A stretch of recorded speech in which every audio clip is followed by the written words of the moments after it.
Hello, Brad here, just to say we're super proud that the Friday 5pm podcast is sponsored by the Malt Miller, the UK's best home brew store. We use the Malt Miller for all of our homebrew experiments, as well as tapping them up for advice and binging on their awesome YouTube channel all the time. That's why whenever we release a homebrew video, we put a recipe kit live on the Malt Miller, so you can brew with the exact same amazing ingredients that we did. The same ingredients used by pro brewers.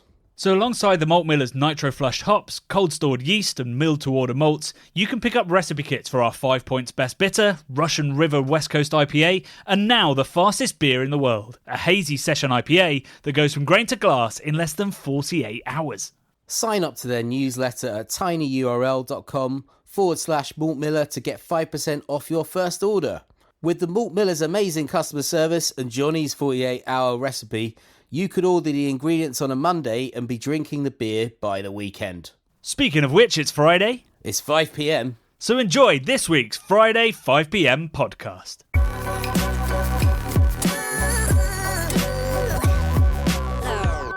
It's Friday, it's 5pm, and I'm afraid to say I think I brought the plague back from Switzerland, Bradley. The plague, oh my god, it is supposedly coming back, isn't it? The actual plague, Johnny. Yeah, I think so. Aren't they sort of developing stuff to vaccinate against the plague? I'm sure someone said that to me the other day. Man, happy Friday, everyone. I did see that, but I think it's like it's very much a preventative step. I don't think we think the plague is back. I think we're just like, hey, COVID was shit.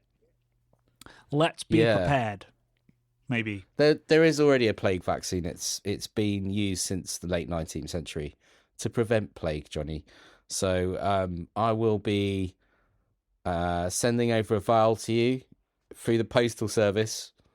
Maybe I'll send it via Hermes, my Hermes, or whatever it's called. Wait, why do you have a vial of... Famously reliable. Oh, just in case.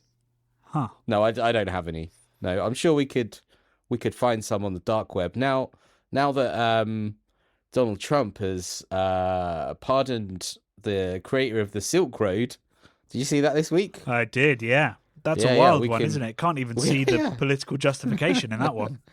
I think he just likes illicit shit, right? So he's like, oh, I'm all about the Silk Road. Can buy my whatever hard-to-come-by things on it, potentially. I don't know. I've never been on the dark web, Johnny. I'm not clever enough to work out the darker regions of the web. I've never tried, to be honest. It's not like darkgoogle.com. It's just encrypted websites, right? Yeah, it's like, you have to have like a Tor browser and all that shit, don't you, right? So it's like, it's a bit of effort. So I'm presuming that's how you would go on the Silk Road and whatnot. Don't know. Maybe it's where Donald Trump gets his Diet Coke from. Maybe he misunderstands that kind of Coke is entirely legal. And they're just rinsing him for it. Don't know. It is for now, Johnny. But do you know what? I've been drinking some low alcohol beers this week, which I thought were kind of good for me. Trying to do a bit of a health kick, but I've read some stuff to the contrary. Oh my maybe goodness! It's not. They're going to take low alcohol away from us now, are they? They're trying to take all the beers, Johnny. All of Goodness any me. beer. They're trying to take the fun. Anything fun in life is bad for you, which we already knew. Silk Road, bad for you. I'm not saying that's fun, but Silk Road, bad for you. Low alcohol beers, bad for you. Normal alcohol beers, bad for you. And, explain, how is low alcohol beer bad for us now? Well, it's seen a massive increase in popularity, first of all, Johnny. Apparently, in a YouGov poll, around 62% of consumers had reportedly tried an alcohol-free beer in the last 3 months, Johnny. Isn't that crazy? It's lower than I thought that would be. 62%? I think that's high. That is in the real last high, 3 months? Yeah, I think that's high. That is high. When it's January. Well, okay, if the survey was done pre-January, then sure, that is an interesting statistic. But to release that statistic on the 24th of January seems like they've waited to do the survey for the perfect time to get the result they were looking for. Well, obviously, that's what surveys are about, right? It's about trying to sculpt them into to your will. Lies, damn lies, results. And statistics, as they say. Exactly. So we've got a nutritionist. I can't remember what her name is.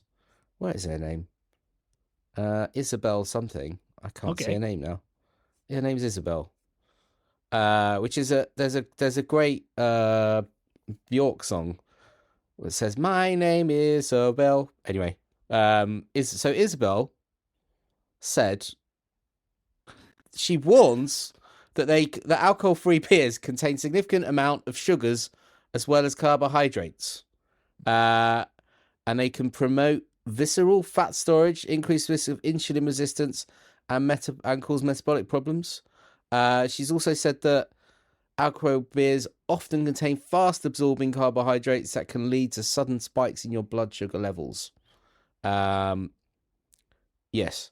And she does, however, accept that non-alcoholic beers contain fewer calories than a regular pint. So she doesn't have a lot to say about, them being, causing you to get drunk or anything. She's more worried about your blood sugar levels spiking, which is kind of a fair point to make, I guess. Well, I mean, you could say the same for a plate of plain pasta.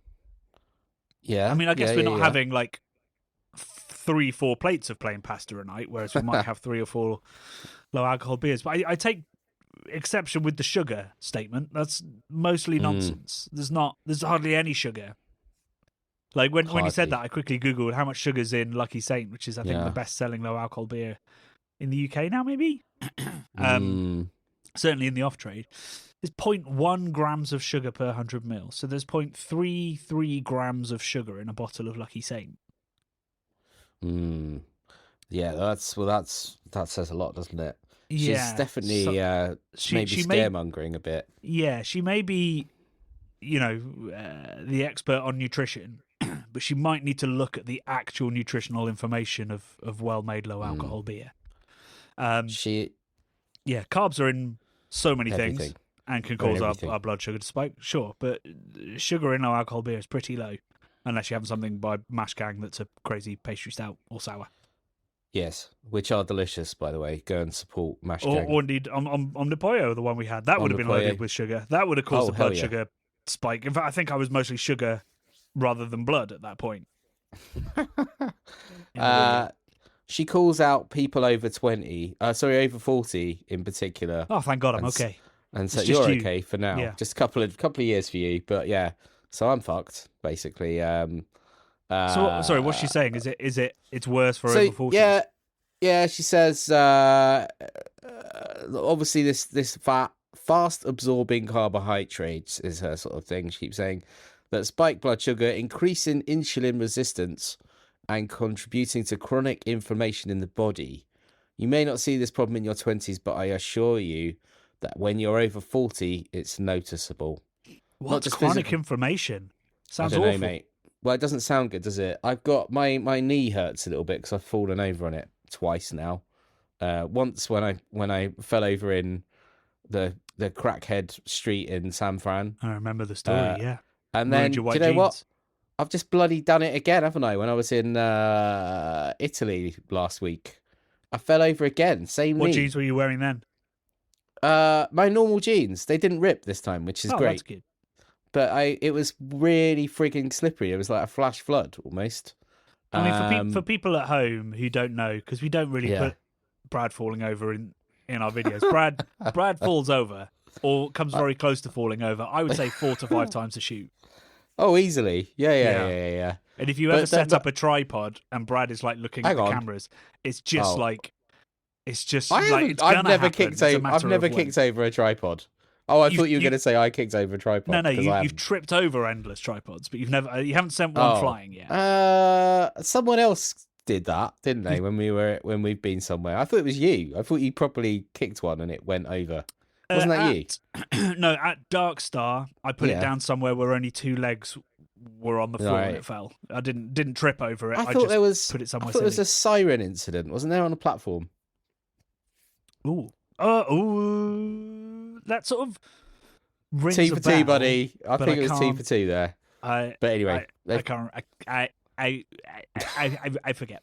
But so I guess what I'm saying is I'm surprised you haven't fallen over more recently. Well, I mean, it's a good point. Yeah, I guess I haven't been out that much recently, so it's hard to fall over. Okay, sure. But yeah, so we even the low alcohol, Johnny, they're trying to take the low alcohol from us. First they took our Silk Road. Thanks, Donny, bringing a Silk Road back, and now they're coming for our low alcohol beers, Johnny. Jesus, it's like doing a podcast with Kid Rock. I've met him. I've met Kid Rock. I've definitely met Kid Rock. Yeah. Where did you meet Kid Rock? So I used to work in a nightclub. It was a members' nightclub called Cabaret's Prophecy. When I was a VJ, yeah. So the whole nightclub looked like that Justin Timberlake video. Where it went dun, dun, dun, dun, dun, dun, dun, dun, walk away or whatever. Anyway, the Snoop Dogg. I think it's that's the one. That's the one. That video, right? So the whole background is all like LED video walls. I used to work in a nightclub, which was a private members bar called Cabaret's Prophecy. And part of the I was about to say you're part of the Illuminati, but I've just come back from Davos, so you have. I can't. We're both moving in. Also, I was only like 20 odd, so it's a long time ago. But this had every wall was covered in LED video wall. It was kind of amazing. It looked beautiful, and it was crazy expensive when they made it. The company I used to work for, United Visual Artists (UVA), who have done all kinds of tours with like Massive Attack, like groundbreaking visual stuff, like amazing people. Go check them out. But I used to do a regular gig as a VJ every Saturday night in Cabaret's Prophecy, and it was an R&B night, and I did parties for Paris Hilton's record launch, and the guy from Savage Garden did something in there, like a record launch as well. And then we had all sorts of people coming through in the DJ booth, amongst sort of models, and like I remember this Tyson Beckwith man, very beautiful looking dude who came through. He was DJing, and then another DJ who came through was Kid Rock, who I was absolutely shocked by his amazing scratch DJ skills, Johnny. He's an incredible scratch DJ, which I had no idea about. And he walked in a pair of sort of wraparound Porsche sunglasses, which he wore all night, and I was really admiring them a lot. So when I say in the booth, it was me and him in the booth all night, pretty much, and just hanging out and stuff. Don't really remember much about what we talked about. Did you get a sense that he would become the kind of man who, when a macro brewery does an Instagram post in collaboration with a trans woman, he'd decide to like shoot tens of cases of that brand with a giant machine gun? Well, I wasn't aware of that, so now I feel bad about giving him any airtime. But no, all I know is 20 years ago, he was a pretty good scratch DJ, and he was mixing lots of Michael Jackson with lots of other stuff in a scratchy styly. And he left his sunglasses. He's a mentalist, I'm afraid. He left his sunglasses. God. He left his sunglasses, and I was thinking about stealing them. And then I think he sent a minion back to come and get them. So I didn't get to walk away with his Porsche wraparound sunglasses. Although I did try them on, Johnny, because why wouldn't you when someone like Kid Rock, who I thought was maybe cool, but sounds like very uncool, leaves such a possession in your company. There's a podcast name somewhere in the last 2 or 3 minutes. I just need to work out. Probably Kid Rock's wraparound sunglasses. Yeah, okay. Anyway, how do we get to Kid Rock? Oh yeah, because you were sounding like a MAGA mentalist. Yeah. What? Okay. Where were we before that? It was low alcohol, wasn't it? You said low they were coming alcohol, for a low alcohol beer. Coming for a low alcohol. Yeah. I have major issues with people who will come out, at a time when the world itself is doing a pretty good job of encouraging moderation that can still support breweries. And then some nutritionist, I've now looked it up, from Surrey, who you can only see her first name, just sort of says, "Oh, that's bad for you too." Yeah, Isabella from Surrey. It's not a particularly helpful thing to talk about. Like, yes, if there are concerns, people should know, but let's not talk about it during dry January, during this, and because lots of people will just go, "Well, sod it then. I'll just have the alcohol as well."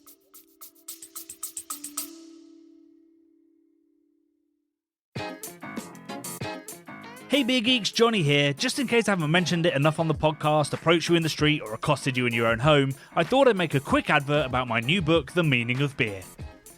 This travel book follows me on a 3-year adventure around the world to discover the surprising ways in which beer has helped build and shape the world. From inspiring the pyramids to funding monasticism, from inventing the fridge to changing modern medicine, and from lubricating the Nazi Party's first meeting to potentially solving climate change, with lots more in between. It's already been called enlightening by the amazing Ollie Smith and one of the most important books ever written about beer by fellow beer writer Mark Dredge, and it's available for pre-order now in hardback, ebook and audiobook for its release on the 7th of November 2024. Now back to the pod.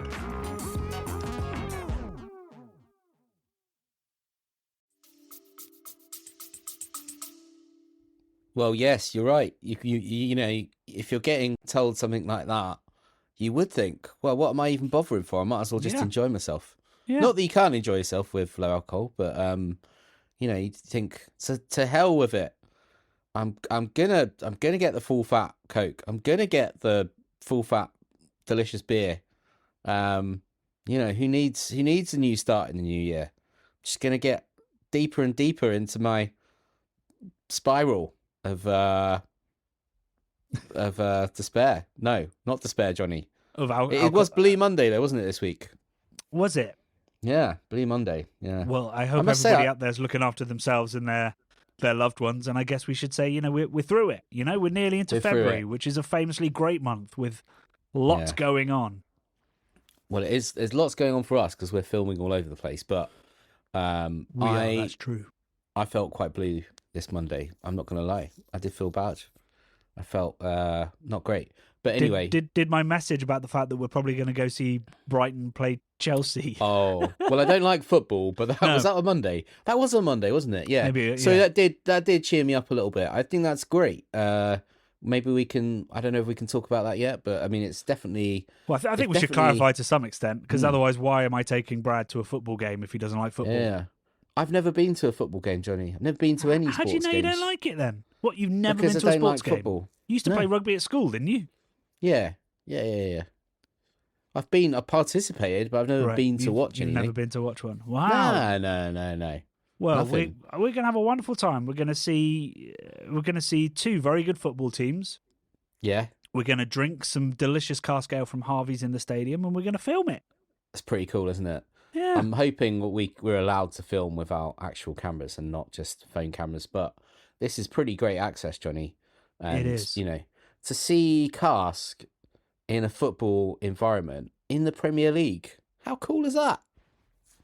It's pretty exciting. I think it does happen at quite a few different stadiums, but to have, you know, a Premier League, top half Premier League football stadium with a whole cask bar from a traditional historic brewery is, in my mind, like just it's just brilliant. It's just amazing. It's so unique to the UK that you could have like a 150-year-old brewery supplying traditionally brewed British cask and a pretty unusual version of a British bitter. Yeah. In a brand new Premier League football stadium. Yeah, it's awesome. It's very cool. So yeah, that is for our Keep Cask Alive. It should be, I think, the penultimate shoot for Keep Cask Alive. So we're excited to do that. The ultimate one is going to Belgium, which we still need to organise. So you know we're on top of everything. Don't you worry. Everything's going to happen precisely when we mean it to. Mm-hmm. But yeah, so you've done some beer news. There wasn't really any other beer news. Just Isabel Malvinoff, wasn't there? Isabel Malvinoff. I could tell you a little bit of good beer news, Johnny. Is that you know, friend of the show, Daya Brewery, have launched Steady Rolling Man in cask nationwide. I'm not quite sure whereabouts you can get it, but it's the 24th of January today. From the 20th of January, it's pouring nationwide in select places. So is it a one-off or is it like? I don't know. I mean, I'm pretty excited to try that. And I'm looking at the little Instagram post right now, and it's got Coleman hops on the image. So I'm guessing they've done it. Well, actually, it says Steady Rolling Man cask with the freshest, pokiest mosaic hops from Coleman Agriculture. Oh, so That's quite cool, isn't it? It's probably a one-off if it's like a specially selected mosaic. Yeah. So in that case, get it while you can. Yeah, still very cool. Hopefully, it's cool though, right? I was going to say hopefully it hasn't sold out in the pubs. Hopefully it has, because it's been 4 days since they would have cracked it open. But hopefully there's some other casks waiting to be cracked that you can have a go on. I'll tell you where there's no cask ale, Bradley. Mm-hmm. The World Economic Forum. Oh, what a link! What a link! I never thought we'd be talking about you having gone to the World Economic Forum in a podcast, Johnny.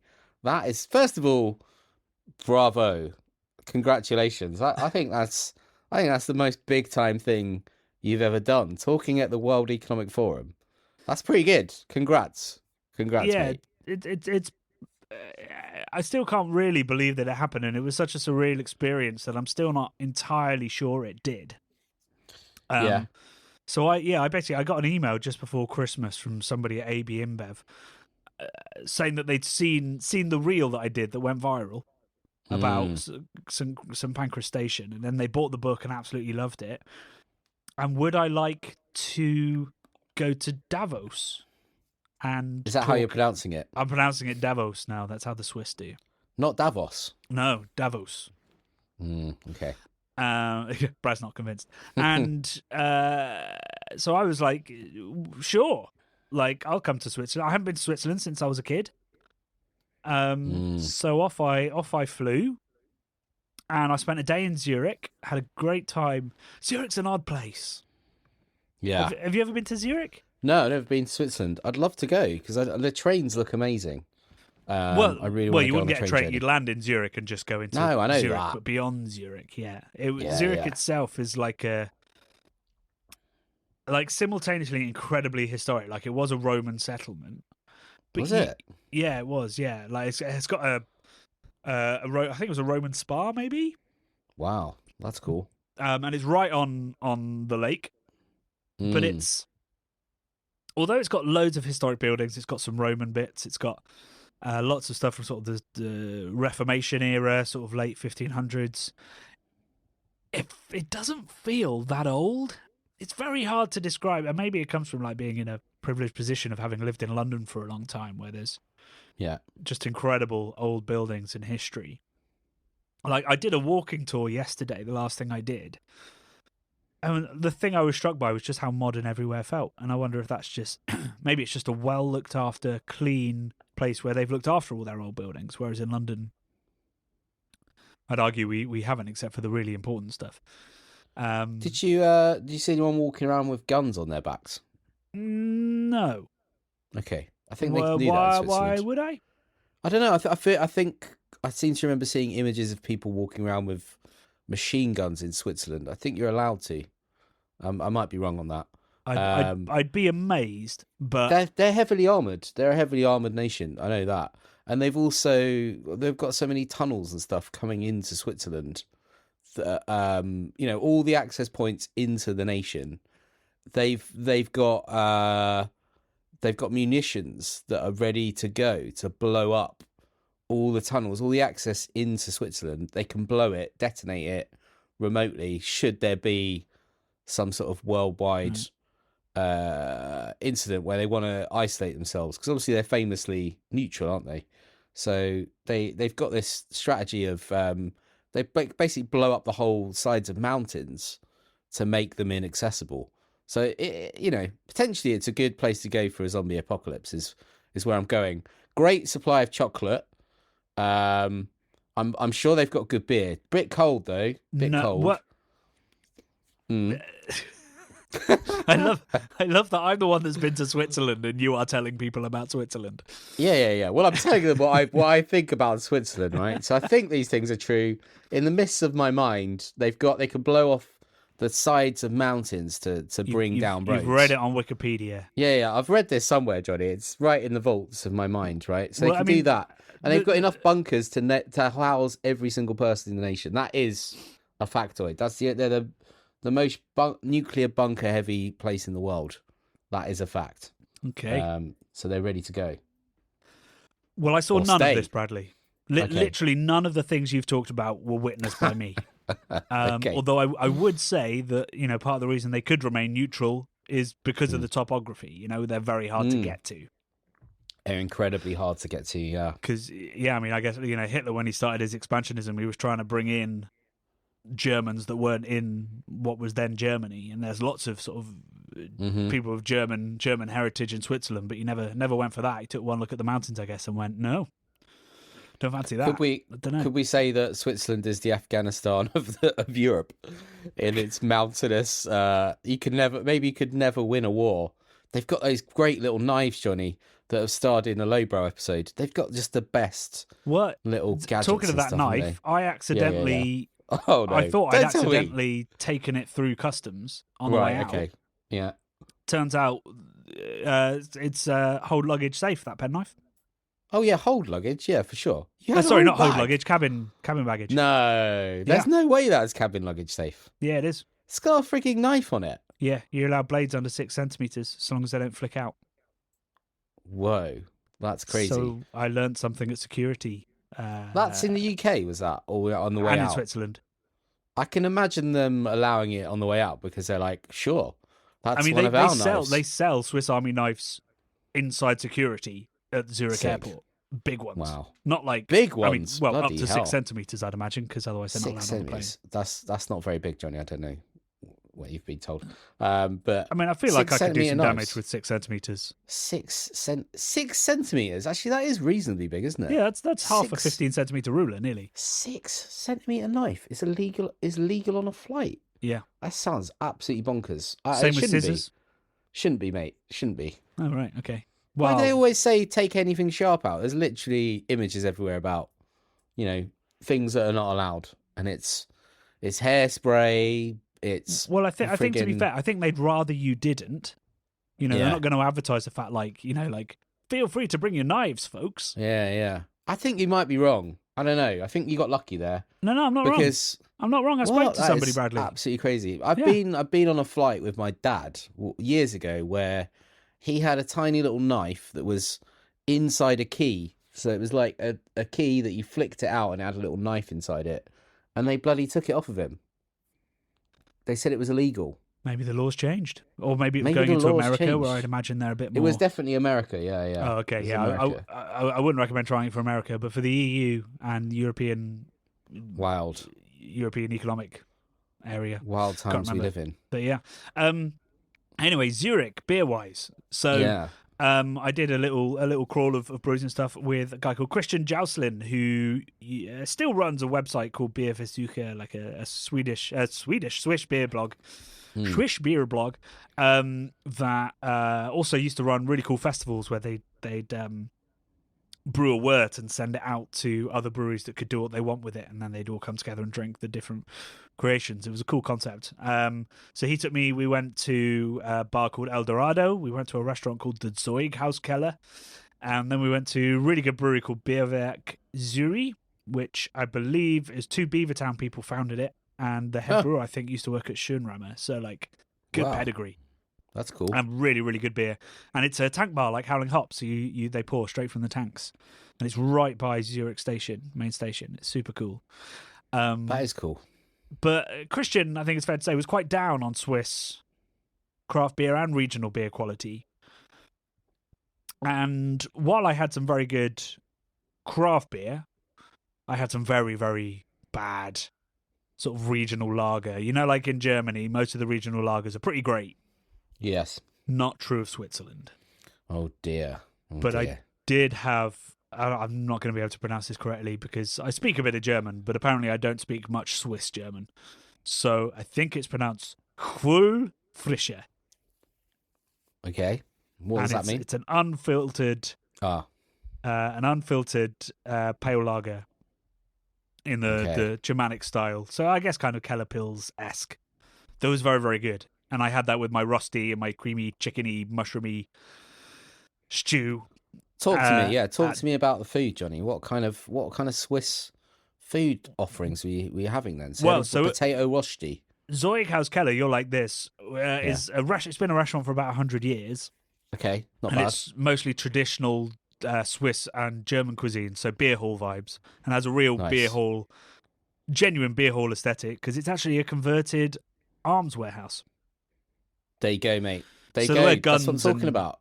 turrets and things all over the walls, and Yeah, that's because every building is essentially got a bunker and is a little fortress. You just happen to see one of them in a pub. So there you go. So, yeah. And there I had a rosti, so like a potato.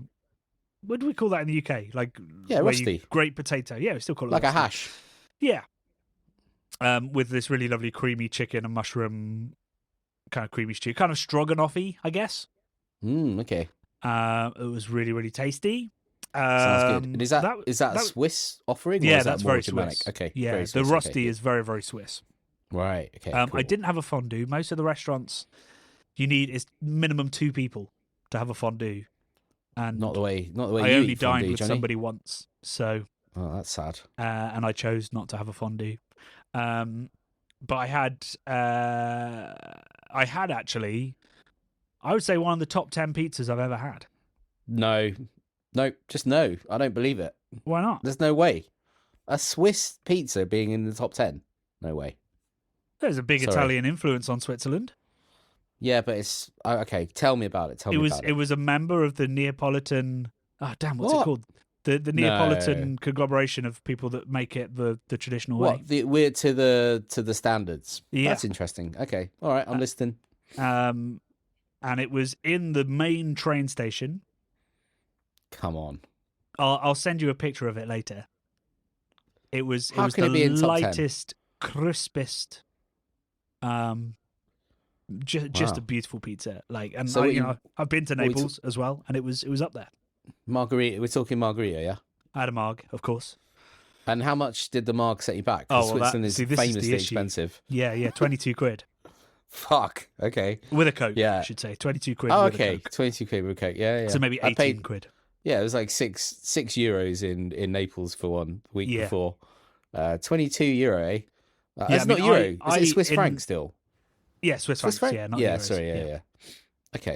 I had like a very delicious like katsu mock chicken thing in the station just before I got the train to the airport, and this was just in like a little kind of cafe thing. Yeah, and that I think was £19. Hopefully, this isn't coming out of craft beer channels. No. It's coming out of AB InBev. Don't you worry. Sweet. Yeah. Yeah, otherwise I'd have just had a sandwich. But I mean, I will say also the Swiss do sandwiches right, man. We're terrible at sandwiches in the UK. Come on, what? You go into a supermarket and you get crappy. Yeah, they are bad. Factory-made bread and horrible animals that probably lived a miserable life sliced up with some cheese that's mostly additives, and we call that a sandwich. Oh, the sandwiches I had. Yeah, on my traveling around just from like kiosks was just great. So these are run of the mill sandwiches. These aren't like Ponzi sandwiches. No, these aren't fancy sandwiches. This is like in a train station sandwich. They're good. They're good. They're where in the UK you go to Sainsbury's and eat something disappointing. That's entirely unnatural. Oh yeah, and it's like in one of those little the little sandwich boxes that as soon as you open it, all the oxygen gets in, and then within like 10 minutes, I'd say the bread is hard. Yeah, and the lettuce is brown, and because it's all been unnaturally kind of kept fresh looking. And well, I mean, I don't know whether these sandwiches in Switzerland would have done that because I demolished them in 3 minutes flat. Well, they'd be made fresh every day, wouldn't they? You'd hope so. So what you're saying is that they're as good as a Greg sandwich because those are made fresh every day. They're better than a Greg sandwich, Bradley. Greg sandwiches are not great. No, they're not very good. I remember where was that? We were traveling in the summer this year on a motorway. We stopped, and you darted in a Greg's and got a sandwich, and then I got a sandwich to follow because I was like, okay, we're doing this, Greg's, and then we walked out, and there was like one of the better ones there as well, and I felt very sad eating my Greg's sandwich, having seen like a Pret or something. A Pret, I think it was a Pret. Yeah, I was like, we chose poorly. Well, I mean, Pret's still shit as well. Yeah. They're all terrible. I learn whenever I travel in Europe, and you go anywhere else in Europe, they actually take their quick sandwiches a bit more seriously than we do. They just make them fresh, don't they? They don't mess about. I don't even make them fresh. I think they're all still factory made. It's just good ingredients. Really? And actually respecting the consumer. Yeah. That is it, isn't it, as well? It's like we've reached a point where they're just packaging us the worst stuff and, doing it as a meal deal or whatever. So you kind of convince yourself that it's not as bad as it could be, Johnny, because I'm getting a free Lindt chocolate bar, a delicious Tesco meal deal, free Lindt chocolate bar, which would have cost me £1.50 or something. But because I'm getting a meal deal, it's free. So you're getting that little taste of Switzerland, even in a Tesco meal deal, but you're certainly not getting it in the sandwiches. I think it's true of all like UK food culture. I was chatting to Christian about this, like, because he was pretty down on the quality of the regional lagers in Switzerland, and I think that's probably because he compares it, say, to Germany across the border. But I was saying if I had a Gullfischer in the UK that was readily available, like, in like Sainsbury's and train stations and stuff, I'd be absolutely thrilled. I'd be like, we are living the dream here. This is a good lager at a bargain price, available everywhere. In the UK, much like our sandwiches, our macro-made sandwiches, our macro-made beers also are just an insult to the people that drink them. Oh dear. Well, agreed. And now I'm quite hungry. At the time we were recording this podcast, I haven't eaten a lot today, but I was, maybe I'll have a sandwich. Maybe I'll have a bad sandwich. Yeah. So, Johnny, chocolate bar. I'd love a Lindt chocolate bar. Did you bring back any chocolate bars from your travels? Brad, you know me. That's a no then. Yeah. So the WEF, I'm calling it the WEF now. Okay, sure. World Economic Forum, WEF. Is in Davos, yeah? Or Davos, was it? Davos is how they were pronouncing it. Davos. So it's a skiing resort, village, town. Yeah. Up in the mountains, obviously. It's about 2.5-3 hours from Zurich on the train. The most beautiful train ride ever. Oh, yeah. Okay. Long old way to go. Right. Stunning train ride. Yeah. I was worried because as we were leaving Zurich, it was super misty, but we got out and over the mist and it was blue skies and you could see all the beautiful mountains and the plains and the beautiful old houses in that kind of Swiss Milchfrau kind of vibe. Did you just say Milfoy? What did you just say? Milfoy vibe? Milchfrau, like... oh, okay. That sounds like Milfoy, like the German for like a lady who milks cows. Oh, it's that kind of pastoral Bavarian Swiss kind of delightful aesthetic. I like it, yeah. Sounds Davos tasty. itself... Yeah. I mean, it was just the most bonkers place because you had people going skiing, like getting off the train with their skis, going straight off to the ski lifts. Then you had people in full suits but hiking boots, because obviously it's very snowy, off to the World Economic Forum, where, one of the guys I was chatting to, in front of him on the plane was Theresa May. What? Say that again. Say the sentence again. I got chatting to a guy who in front of him on the plane was Theresa May. Shit, yeah. Okay. Everybody goes to this conference. It's like a 4-day conference. Yeah. And when you get there, basically, they've taken over the entire town. AB InBev, or maybe like I'm not quite sure exactly who was running it, but AB InBev were running talks in what was called the Belgian House, and this happens all over Davos during the conference. Basically, they just take over a restaurant. They just go, this restaurant is ours for the week. And they turn it into whatever they want. So they turned it into Belgian House, and it was... it already had like a Stella Artois sponsored bar, so they were just serving Stella, and also the Belgian Family Brewers Association, is it? Had given a load of delicious beer. So after my talk, I was drinking St Bernardus Triple. Nice. But yeah, so I went into like the side room. There were about 100 people, economists there, who listened to me get interviewed by AB InBev's Vice President of Corporate Affairs, essentially about how outside of like fiscal stuff, beer has changed the world. So the topic of the book, essentially, so all the incredible inventions and the technological advances, and particularly into the future, like what beer culture will look like and what other advances it might help us make. And we chatted for half an hour stage, and I think it was filmed, so hopefully I'll be able to show people eventually that. But yeah, just a very weird vibe of, chatting to the world's leading economists about a book I wrote about beer in a Swiss ski resort 3 hours from Zurich. Very James Bond, Johnny. I'm just reading a little bit about WEF, and it says participants. So it says 3,000 paying members and selected participants, among whom are investors, business leaders, political leaders, economists, celebrities, and journalists. And for up to 5 days, they discuss global issues across 500 sessions.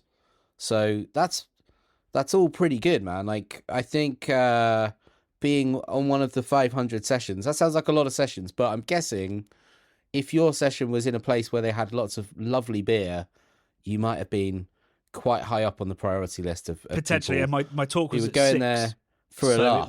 It was they're going there. It was winding down. Yeah, they're going there to get on the sauce, mate. That's what it is. They're legendary party goers. These investors, businessmen, and celebrities and journalists. What was kind of joyous to discover is that like they're world leading economists from all over the world. All the people that are obviously pitching to these economists. So AB InBev obviously employ economists, but they're trying to hype up the importance of brewing. And so my talk finished at like 7. I went into the bar bit and had a drink. And when I walked into the bar bit, it was pretty empty. People were still milling around after the talk, or were other talks around Davos. By the time I left, I caught a 9 o'clock train back to Zurich. It was, you couldn't move. Everybody was taking advantage of the free pints. There was a DJ playing. People were, not fighting over the hors d'oeuvres, but when snacks came out, it was like, gimme. So there's all these, we talk about them being the elite of the world, deciding the future of the, the world's lesser fortunate. But when there's free booze and food, humans are all the same. They cram into a deeply uncomfortable, very loud space just for the promise of free booze and free food. Yeah, man. So it immediately felt like, like endless conferences and stuff that I've been to when free booze is on offer. Yeah, it's a good social lubricant and whatnot, isn't it? Good draw. I saw a guy. They had the big bottles of delirium, wow. The 750s, and there was a guy just swiped one off the bar. He was supposed to wait for people to pour it. Just grabbed a bottle and started drinking from it. Just walked off. Holy shit, that is decadent. He's gonna have fallen over if he drank too much of that. I'm just reading the mission statement of WEF, which is improving the state of the world by engaging business, political, academic, and other leaders of society to shape global, regional, and industry agendas.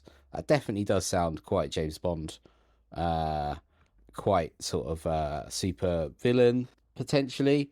Well, I mean, it sounds like they've got kind of language, but it seems like a very meritable thing to do. I don't know whether they do it. It's certainly not the reputation that it has. Like we saw Oxfam were hosting a pub in London that was like a protest to the WEF about.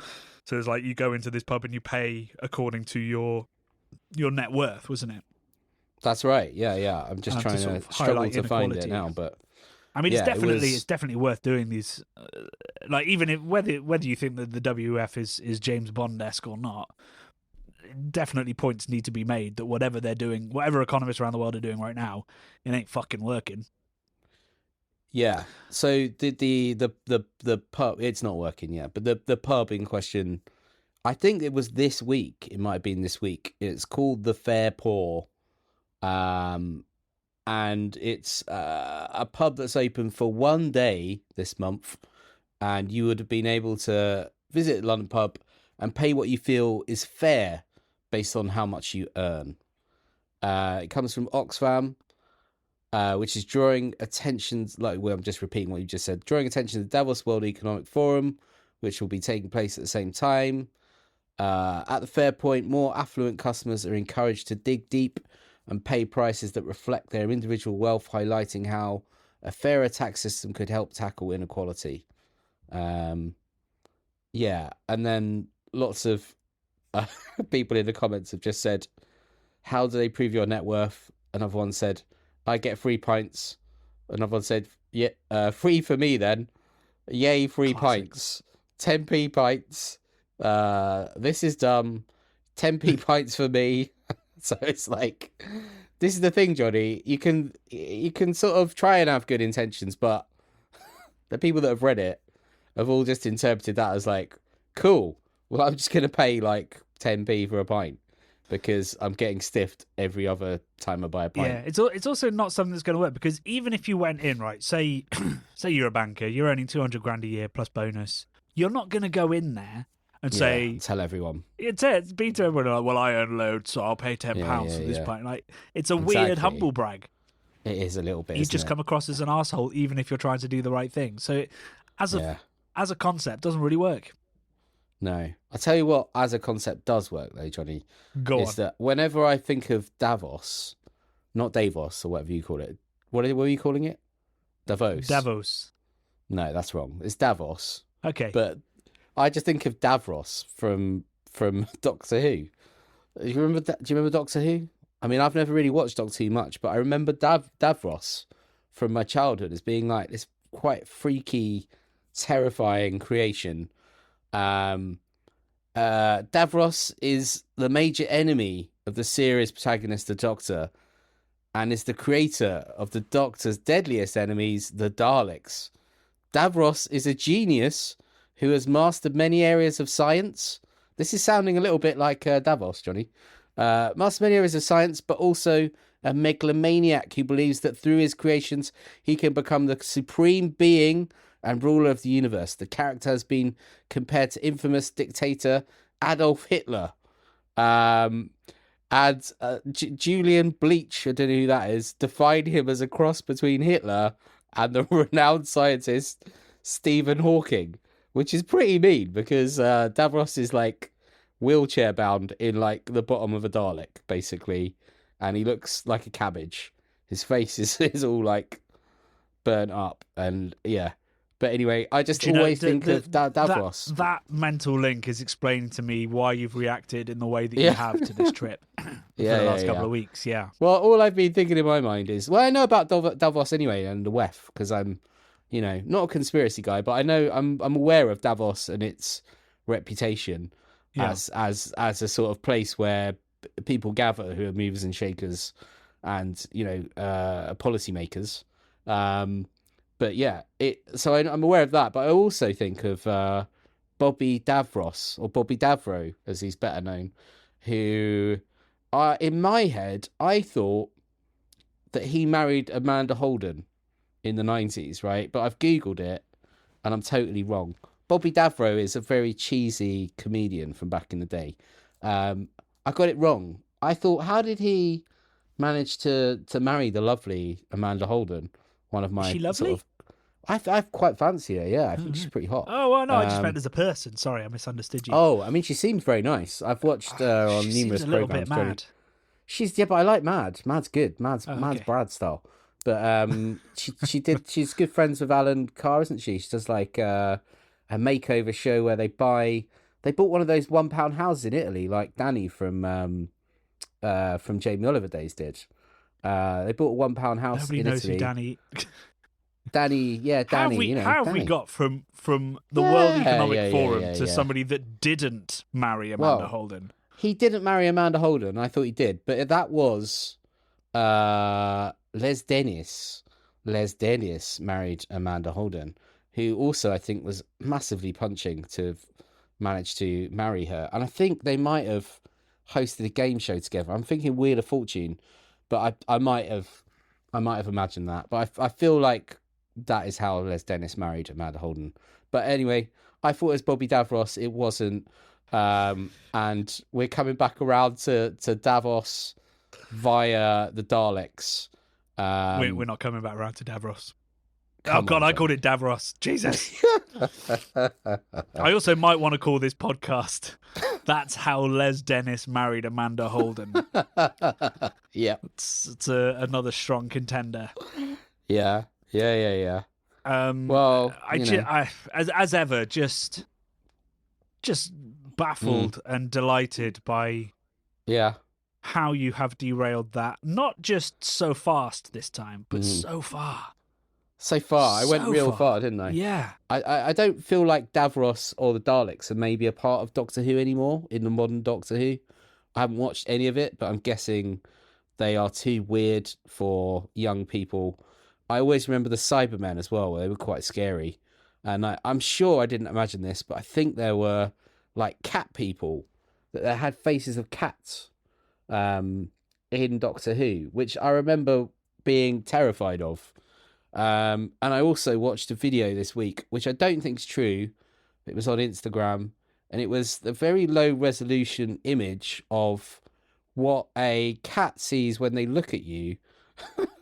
And it was basically, it was like a little video of a human's face that went very low resolution, and then had a cat face superimposed over the top of it. So they just see us as giant, unusual looking cats with cat faces. This is what this video purported to be anyway. So I think that's probably a lie. But yeah, I don't know why I've got onto that. Oh, it was the cat people from Doctor Who, Davros. Davos, back in Davos land now, Johnny. Back in the safety of a Swiss retreat. Did you eat any chocolate while you were there, Johnny? Did you eat any? No. No chocolate.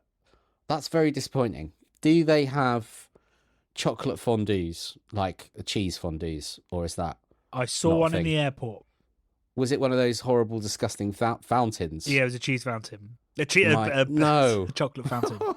Imagine a cheese fountain. That's got to be even more unhygienic than a chocolate fountain. Oh, I think they exist. I think I've seen one on the internet of a guy who I think he gets the measurement slightly wrong, and it starts spinning around and it hits him in the face. Oh, that sounds familiar. I think I've seen that. Yeah. Isn't it like... It went very viral. He's like an ASMR guy. Yeah. Cheese, right? We're talking cheese now, yeah? Cheese, yeah. And it's like real stringy and like starts hitting him in the face. Yeah, I've seen that. That's great. That is good. That's a good one. Yeah. Right, that was vaguely Swiss related. I feel like I can say that's all we've got time for this week and not feel like nobody knows where they are anymore. So I hope you've enjoyed those diversions. We should be back on Wednesday with an upload. I say should because we are desperately trying to get Keep Cars Go Live finished, and it is our absolute focus it has been our absolute focus for the last year, and it's close to coming to fruition. So all things are on the back burner except for that, but hopefully there is going to be an upload, and it'll be a fun one as well for you folks. So hopefully we will see you on Wednesday, but if not, we will keep the podcast going so that you can stay up to date with us and up to date with beer news, and also I don't know, get more opinions on Doctor Who by a man who, as far as I can tell, hasn't watched it. No. So yeah, anyway, we'll see you next Friday, and hopefully I'll sound a little bit less raspy by then. Love and beer. Love and beer.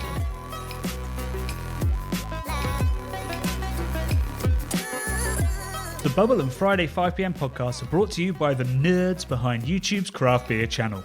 You can watch over 400 mini documentaries at youtube.com/the craft beer channel, and if you love what we do, support us via Patreon and get access to merchandise and our amazing Discord forum, a positive and welcoming space for everyone who loves beer, food and homebrewing. Love and beer.